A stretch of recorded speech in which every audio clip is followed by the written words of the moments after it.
And when the big moment came, and they showed me into the room where he was, I found him there lying down on his back, and I said, "Dad, what's wrong?" And he looked up and he said, "Well, I have asthma." He had sandbags on his chest and he was exercising his lungs. It wasn't asthma, it turned out to be emphysema caused by his smoking. And I said, "Does it have anything to do with your smoking?" And he denied it.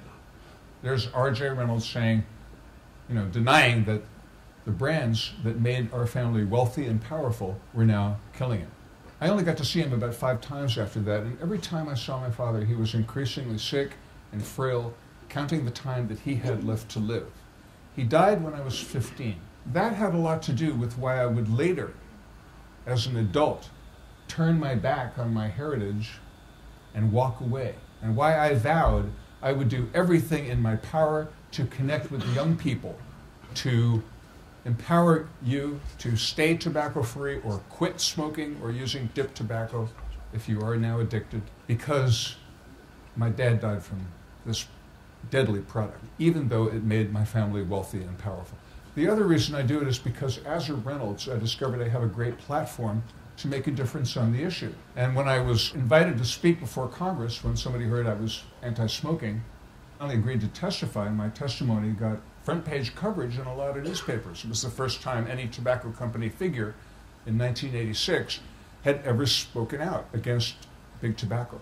And even though I never worked in the company or the industry, it was still a tobacco industry family member who was saying no to big tobacco. And I was besieged with a lot of requests for speaking engagements and advocating what were then very controversial partial smoking bans in restaurants that would set aside an area of a restaurant in a given city. People said, "We don't want to change. It's always been this way. The smokers have always smoked in the restaurants, and we don't want to change. Leave those poor smokers alone." Well, we learned that secondhand smoke was causing lung cancer and was causing heart disease among non-smokers who were just inhaling passively nearby. That gave a scientific, sound basis for city governments across the country to start banning smoking. No smoking sections in restaurants. Some of the cities started saying, "Wait a minute, we should just get it out of restaurants altogether. It's so great not having smoking. Let's ban it altogether." So the city governments were our first ally. The courts, the judicial branch of government, like the city governments, not corrupted by the tobacco industry's political contributions, were our other big ally. And they passed a $240 billion judgment against big tobacco, payable over 25 years, to recover the costs of Medicare and Medicaid paid out by the states. And then individual claimants began winning. They said for years it's never been proven smoking causes disease. They knew smoking was dangerous, and they hid it from the public. That's why the lawsuits are valid. If you've tried to quit tobacco before and failed, view that not as a message you can't stop, but instead of that, get a message that it's part of the normal journey to becoming a non-tobacco user. It is normal to fail. Most people who use tobacco have failed several times at stopping, and they get back up on their feet and they try again. After you quit, I'm interested in the time that goes by 3-4 months down the road. Again, a majority of smokers who quit with no program start smoking again within 12 months. If you get in the best programs we have, 85% still fail. That's how hard it is to quit tobacco. It's almost impossible. Same rate of recidivism as heroin or cocaine. And dip tobacco is exactly the same, just as hard to quit. But say you've been off for a week and you've managed to stay off for 2 weeks. I'm here tonight to promise you that you will get an out-of-control desire for a smoke. It is coming at you.